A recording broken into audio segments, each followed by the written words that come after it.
कक्षा 9वीं विषय गणित। हम चल रहे हैं अध्याय 4 बहुपद। तो बहुपद के अंतर्गत आपका पहला आता है बहुपद। परिभाषा में ऐसा बीजीय व्यंजक जिसमें अज्ञात या अचर राशि के एक या एक से अधिक पूर्ण संख्या के घात वाला पद को बहुपद कहते हैं।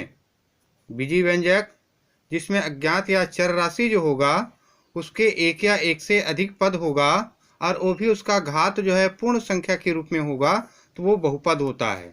इसका मानक रूप होता है ax² धन bx धन c, जहाँ पर abc वास्तविक संख्या होता है और a का मान ≠ 0 के बराबर। अब इसी तरह से आगे बढ़ते जाते हैं। इसमें आता है बहुपद का प्रकार। बहुपद में सबसे पहला होता है रैखिक बहुपद। ऐसे बहुपद जिसकी घात 1 हो उसको रैखिक बहुपद कहते हैं। जैसे ax धन b या 3x धन 6, इसकी घात 1 है ज्ञात राशि की, वो बहुपद रैखिक बहुपद होगा। दूसरा अचर बहुपद, ऐसी बहुपद जिसकी घात 0 हो वो अचर बहुपद कहलाता है। जैसे कोई भी संख्या है, 6 है, 7 है, 8 है, 9 है, इसको हम लिख सकते हैं 6x का घात 0 या 6 गुणित 1 के घात 0 बराबर 1 होता है, तो 6 गुणित 1 बराबर 6, तो 6 जो है एक अचर बहुपद होगा। उसके बाद शून्य बहुपद, ऐसी बहुपद जिसके सभी गुणांक 0 हो, शून्य बहुपद कहलाता है। जैसे इसका मानक रूप है x² धन bx धन c में यदि a बराबर b बराबर c बराबर यदि 0 है तो ये कहलाएगा शून्य बहुपद। उसके बाद वर्ग बहुपद, ऐसे बहुपद जिसकी अधिकतम घात जो है 2 हो उसको वर्ग बहुपद कहते हैं। जैसे 3x² धन 6 या 6x² धन 7x ऋण 2। उसके बाद आता है एक पदी बहुपद, ऐसे बहुपद जिसमें केवल एक पद हो। ऐसी बहुपद जिसमें केवल एक पद हो वो एक पदी बहुपद कहलाता है।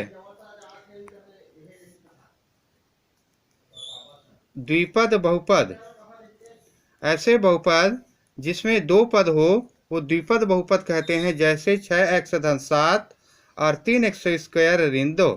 त्रिपद बहुपद, ऐसी बहुपद जिसमें 3 पद हो त्रिपद बहुपद कहते हैं।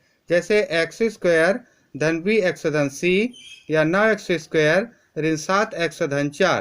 तो ये आपका हुआ बहुपद का प्रकार। उसके बाद इसी में आता है बहुपद का शून्यक क्या है। बहुपद का शून्यक, जब किसी बहुपद का मान, जब कोई भी बहुपद का मान चर के किसी मान के लिए शून्य हो जाता है तो चर का वह मान बहुपद का शून्यक होता है।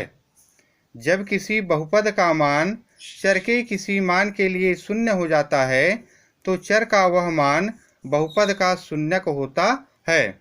जैसे बहुपद आपको px बराबर दिया है x² धन x ऋण 6 में x बराबर 0 1 2 3 4 इस तरह से रखते जाना है। तो x बराबर यदि 1 रखते हैं तो p1 बराबर 1 का वर्ग धन 1 ऋण 6 बराबर 1 का वर्ग 1 धन 1 ऋण 6 बराबर ऋण 4। x बराबर 1 रखने पर p1 का मान ऋण 4 है।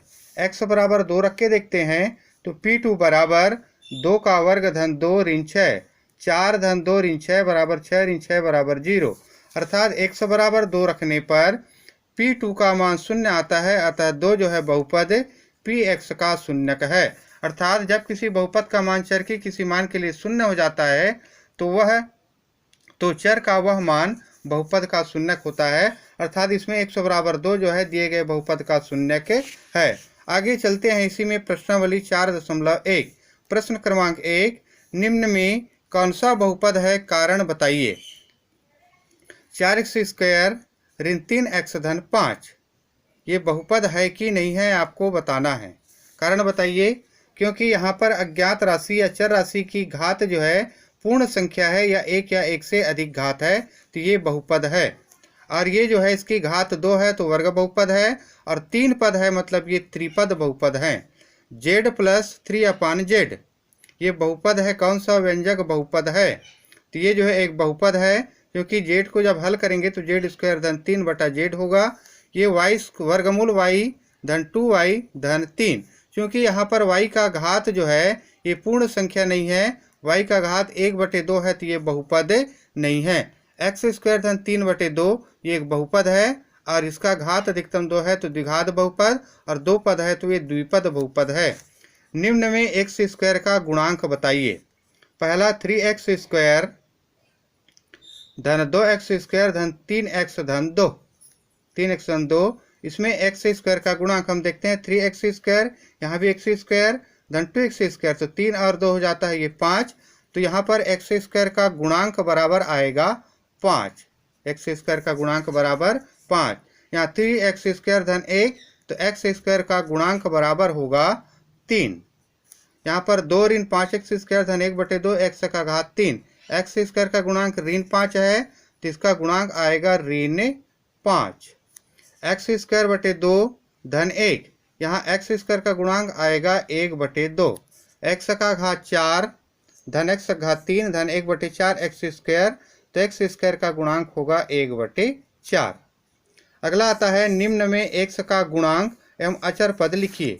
पहला प्रश्न है एक्स स्क्वायर धन 1/5 एक्स धन 5।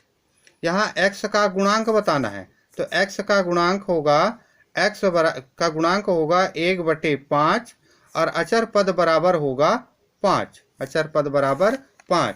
यहाँ पर x का गुणांक होगा दूसरे क्वेश्चन वर्गमूल 2 x धन 7, तो x के साथ में गुणा है वर्गमूल 2 x का गुणांक और अचर पद होगा 7, एक्स स्क्वायर धन 2।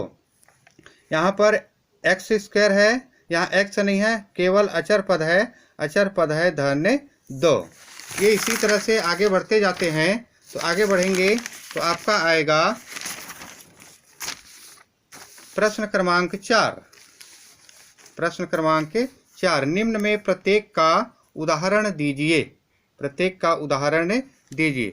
घात 4 का द्विपद बहुपद, 4 घात होना चाहिए, जैसे 3x का घात 4 ऋण 7, ये 2 पद है और अधिकतम घात 4 है। घात 6 का त्रिपद बहुपद, जैसे 6x का घात 6 धन 3x धन मान लेते हैं 7, तो घात अधिकतम 6 हुआ और ये 3 पद हैं तो त्रिपद बहुपद। घात 5 का एक बहुपद, जैसे 7y का घात 5, y का अधिकतम घात 5, तो ये एक पद है और अधिकतम घात 5। बहुपद की घात लिखिए। अगला प्रश्न क्रमांक 5, x त्रिघात ऋण 6x स्क्वायर धन x धन 1, बहुपद का अधिकतम घात ही उसका घात होता है, तो यहाँ पर आएगा घात बराबर 3, घात बराबर 3। अगला क्वेश्चन होता है y का घात 9 ऋण 3y घात 7 धन 3/2 y स्क्वायर धन 4। यहाँ आएगा अधिकतम घात बराबर है 9 का y का घात 9, तो घात बराबर 9। 3 ऋण y त्रिघात z, तो घात बराबर आएगा यहाँ पर 3, और यहाँ पर आएगा एक्स स्क्वायर y ऋण 2x धन 1, तो घात बराबर आएगा इसका 2। निम्न बहुपद में अचर द्विघात रैखिक एवं त्रिघात बहुपद को छांटना है। t धन 3 ये रैखिक बहुपद, इसी तरह से x धन 2/x ये भी रैखिक बहुपद है, एक घात है ऋण u/4 धन 3/2 ये भी रैखिक अचर बहुपद 8 4 ऋण 3/7 द्विघात में जिसके अधिकतम घात 2 हो, y धन y स्क्वायर धन 3/4 2x square plus 3 p square minus p plus 5 ये द्विघात बहुपद। इसी तरह से त्रिघात बहुपद में आएगा x त्रिघात धन x स्क्वायर धन x धन 1 या 9x घात 3 y ऋण y के घात 3। यह प्रश्न आपको दिया गया था, इसको मैंने अलग अलग कॉलम में कर करके इसको हल कर दिया हूँ। बाकी अगले वीडियो